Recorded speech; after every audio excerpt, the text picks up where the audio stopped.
प्रिय विद्यार्थियों, नमस्कार। मैं डॉक्टर पवन कुमार जांगेड़, सहायक आचार्य चित्रकला।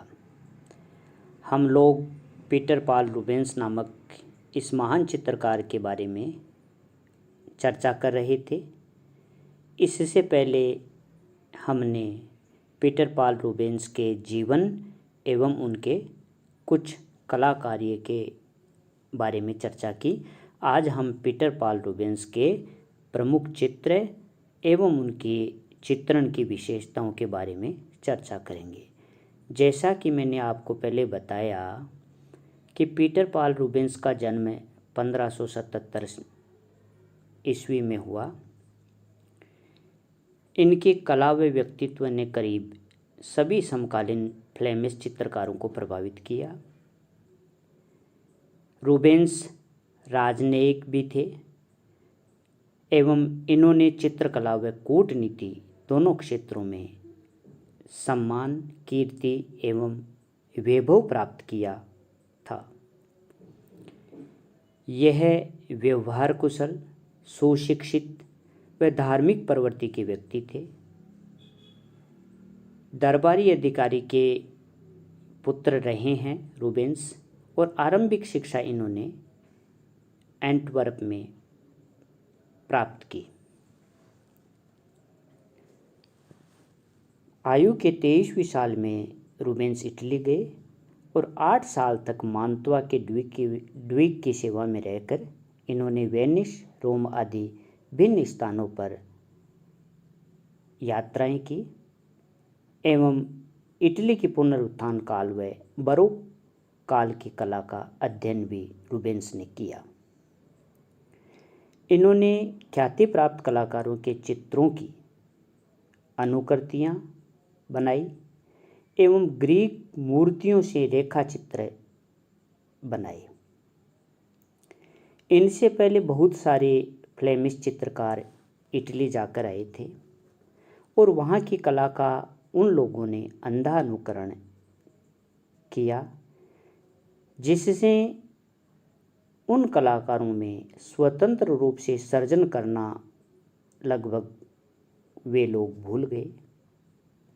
लेकिन रूबेंस महान प्रतिभा के कलाकार रहे थे, इसलिए इटली में जो अध्ययन इन्होंने किया उसकी प्रतिभा का इनके चित्रों में परिपोषक देखने को मिला। इनके चित्र केवल कड़ी मेहनत का फल नहीं, उनमें ऐसा स्वाभाविक इंद्रिय आकर्षण व सजीवता देखने को मिलती है जो गुण अन्य चित्रकारों की कृतियों में नहीं देखने को मिलता। चाहे मानव शरीर की कोमल मांसलता की बात की जाए या वस्त्रों की चमक या लयबद्ध रेखांकन या फिर सौम्य मनोहर रंग संगति अथवा संपूर्ण चित्र का जो काव्यात्मक प्रभाव है, इन बातों की यदि चर्चा की जाए तो ये सारी बातें हमें रूबेंस की कला में देखने को मिलती है। अर्थात ये सारी बातें उनकी कला की विशेषताएं रही है।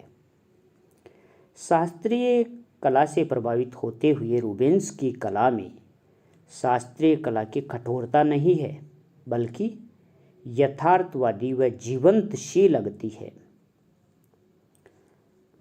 रूबेंस सबसे पहले एक प्रकार से कवि हृदय व्यक्ति थे। वह इन्होंने मानव, पशु पक्षी, निसर्ग आदि चराचर से अपार प्रेम किया। इनका काव्यमय स्वभाव होने के कारण इन्होंने मारी द मेदिची का मार्शाय पहुंचना जैसे यथार्थवादी विषय के चित्र भी बनाए और उसमें जल परियां व कामदेव की आकृतियां भी इन्होंने चित्रित की। इसके अलावा पृथ्वी व जल देवता का मिलन जैसे रूपक चित्र भी इन्होंने बनाए। रूबेंस ने भिन्न भिन्न विषयों को लेकर चित्रण किया था, जैसे बाइबल की कथाएं, साधु संतों के जीवन की घटनाएं, पौराणिक व ऐतिहासिक प्रसंग, देहाती जीवन का चित्रण, प्रकृति दृश्य और व्यक्ति चित्र इनके चित्रण में हम देख सकते हैं।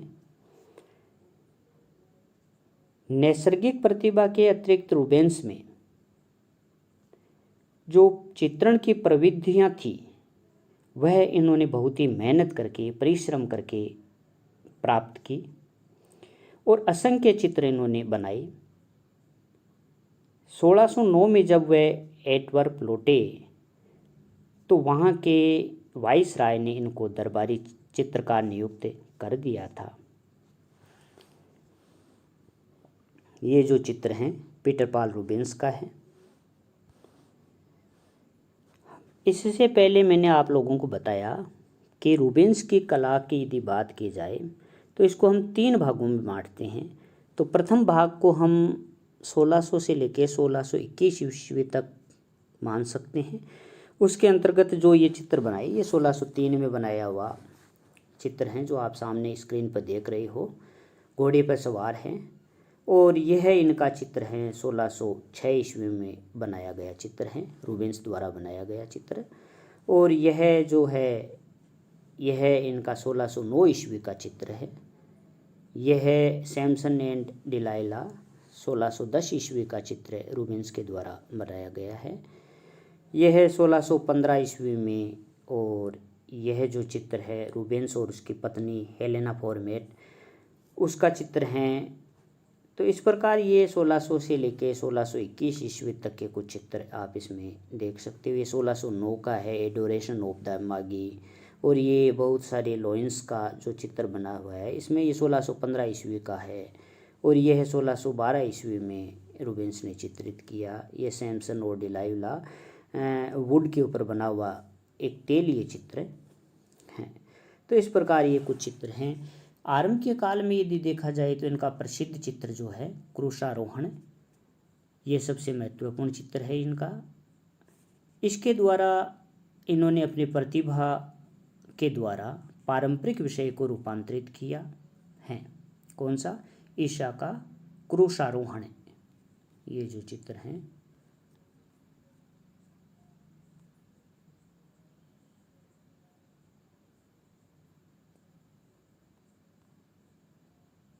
ये वाला चित्र ईशा का क्रूसारोहण।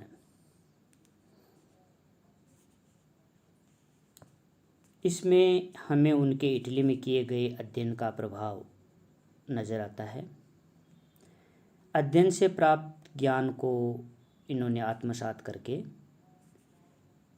चित्रित दृश्य को इसमें ऐसा रूप दिया है जो एक साथ करुणा व प्रभावोत्पादक, नैसर्गिक व भव्य, ऐहिक और धार्मिक चित्रण किया है। इसके अंतर्गत कर्णवत दिशा में वक्र रेखाओं द्वारा ईशा व उसके शरीर व वस्त्रों को नीचे उतारने वाले व्यक्तियों की आकृतियों को अंकित करने से अवरोहण में लयात्मक गति आ गई। तिरछी नाटकीय प्रकाश दीप्ति से ईसा की आकृति में विशिष्टता दी गई है।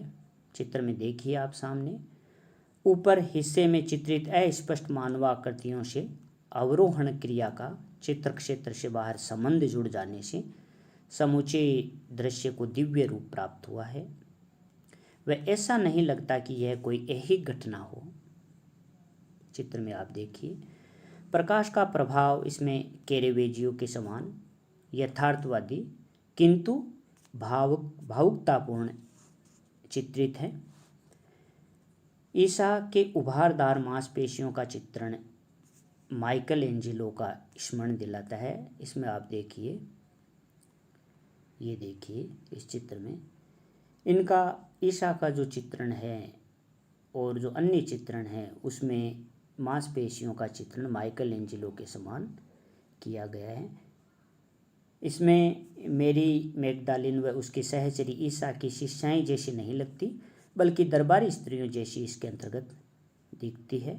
ईसा का क्रूसारोहण जैसे रूबेंस के चित्र इसमें धार्मिक, ऐहिक, यथार्थ और भव्य तत्वों का संयुक्त रूप हमें देखने को मिलता है।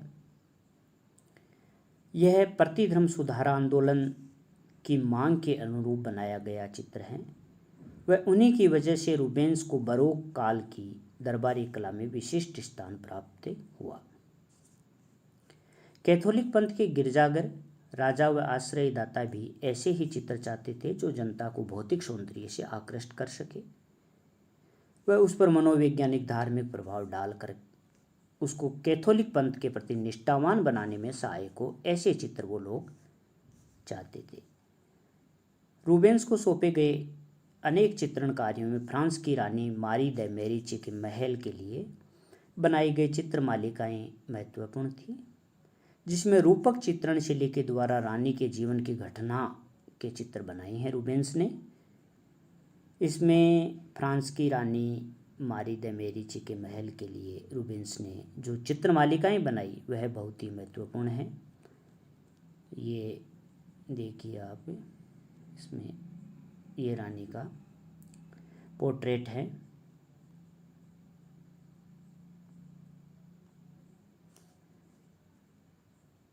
इसमें फ्लेमिश कला व फ्रेंच कला पर काफ़ी प्रभाव पड़ा। वह वहाँ के चित्रकार रूबेंस के चित्रों का अध्ययन करने के लिए राजमहल आने लगे।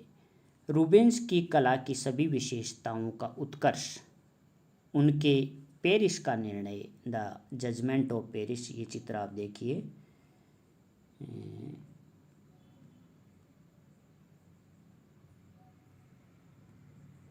ये वाला चित्र द जजमेंट ऑफ पेरिस, यह इस चित्र में हम रूबेंस की सारी विशेषताओं को देख सकते हैं। पौराणिक प्रतीकों से कहानी को सूचित किया है, किंतु चित्र का प्रमुख आकर्षण है तीनों देवियों के विवस्त्र कोमल शरीरों का हल्के झिलमिलाते हुए रंगों में चित्रण, जो इन्होंने अपनी दूसरी पत्नी हेलेन फुरमेट के कार्य कक्ष में किए गए अध्ययन से प्रेरित नजर आता है। इसमें नारी शरीर की मृदुता व पुरुष शरीर की बलिष्ठता के बीच का विरोध कुशलता से व्यक्त किया है।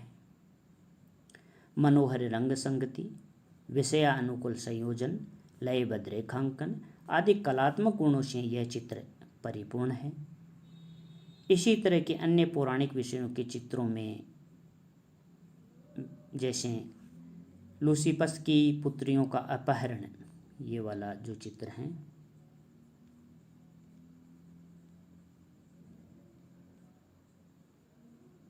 ये वाला विशेष प्रसिद्ध है। रूबेंस के व्यक्ति चित्रों में से इसाबेला ब्रंट के साथ आत्मचित्र, ये वाला जो चित्र है, ये तो फ्रांस की रानी का है जैसे मैंने आपको बताया, और इसाबेला ब्रंट के साथ में जो चित्र हैं रूबेंस का,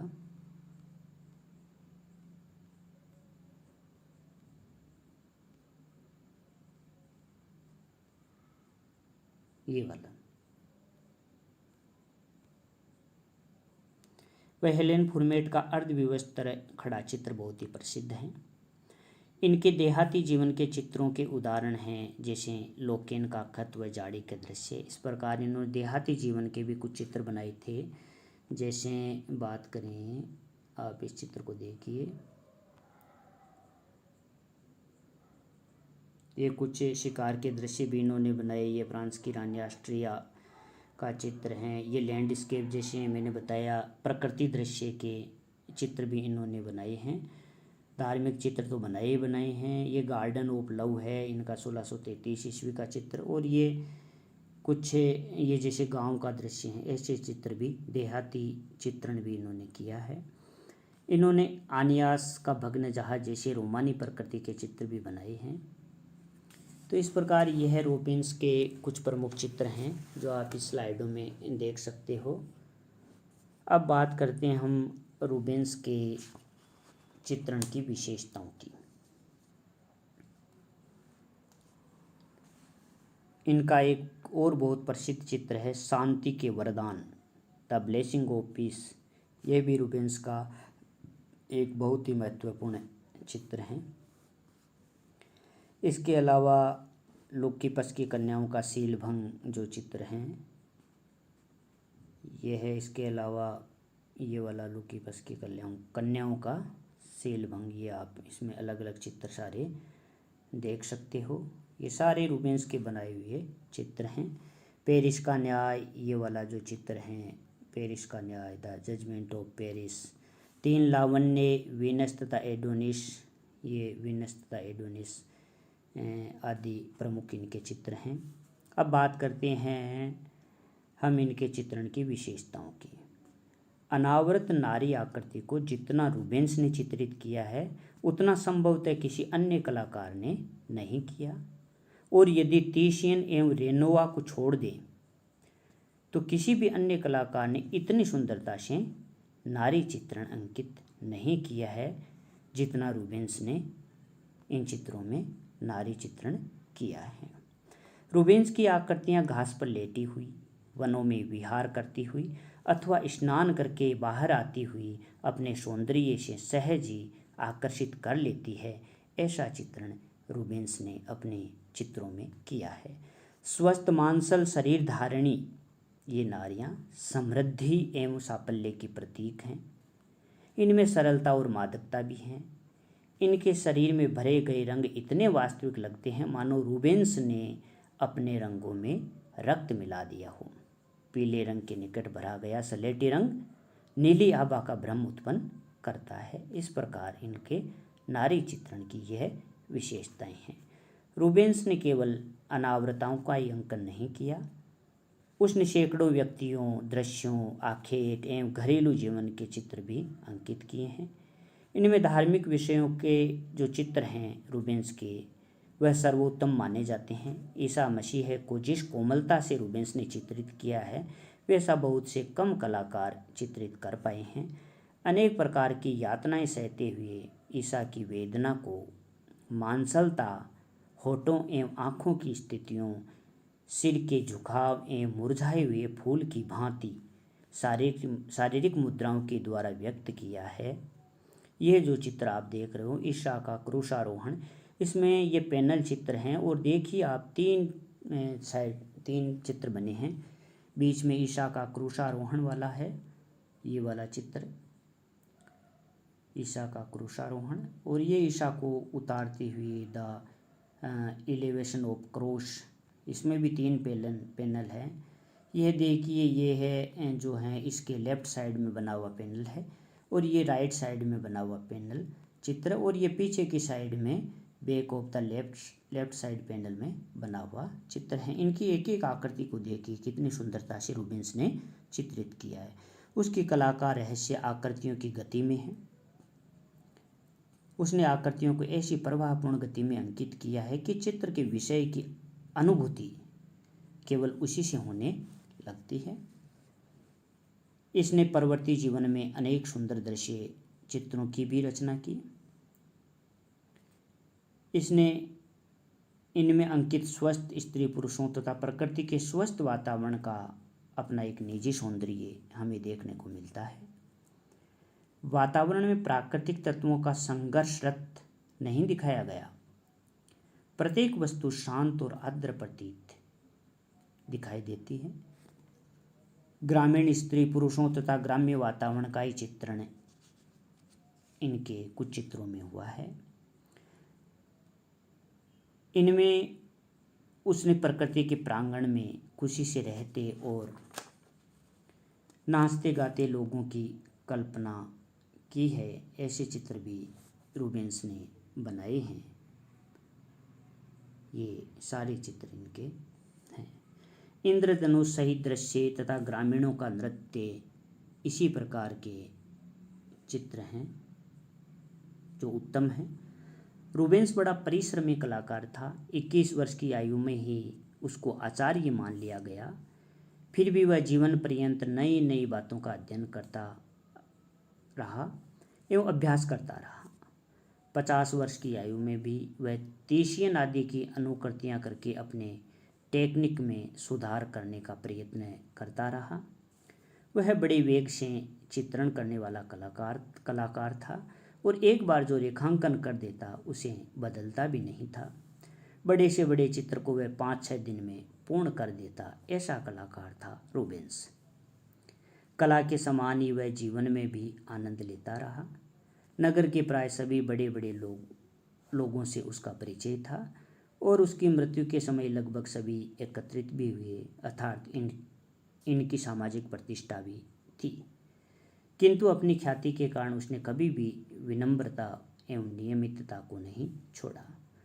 रूबेंस का प्रभाव विशेष रूप से जिन क्षेत्रों में पड़ा उनमें व्यक्ति चित्रण की दृष्टि से उसने वान डाइक तथा 18वीं सदी के ब्रिटिश चित्रकारों को भी प्रभावित किया। दृश्य चित्रण का इंग्लैंड तथा हॉलैंड के प्राकृतिक चित्रकारों पर प्रभाव पड़ा। छोटी मानवाकृतियों सहित चरागाहों के दृश्यों से वातो आदि कलाकारों ने रूबेंस से प्रेरणा ली। इस प्रकार यह रूबेंस के कुछ चित्र हैं। जैसे मैंने आपको बताया 1620 से पहले के ये सारे चित्र हैं। ये 1621 से जो सेकंड पीरियड है इनका, ये जो चित्र हैं फ्रांस की रानी का 1622 से 25 के मध्य का चित्र है। यह चित्र 1625 में बना हुआ है और यह एसेम्पशन ऑफ द वर्जिन 1626 में बनाया गया चित्र है। यह पेरिस का निर्णय है, लास्ट का चित्र है, अंतिम समय वाले चित्रों में से गिना जाए इसको। और ये 1633 में गार्डन ऑफ द लव, इसमें 1633 में बनाया गया अंतिम समय के चित्रों में से हैं। ये संताओं के साथ वर्जिन एवं बच्चा, यह भी इनके अंतिम चित्रों में से हैं। 1638-39 का चित्र है।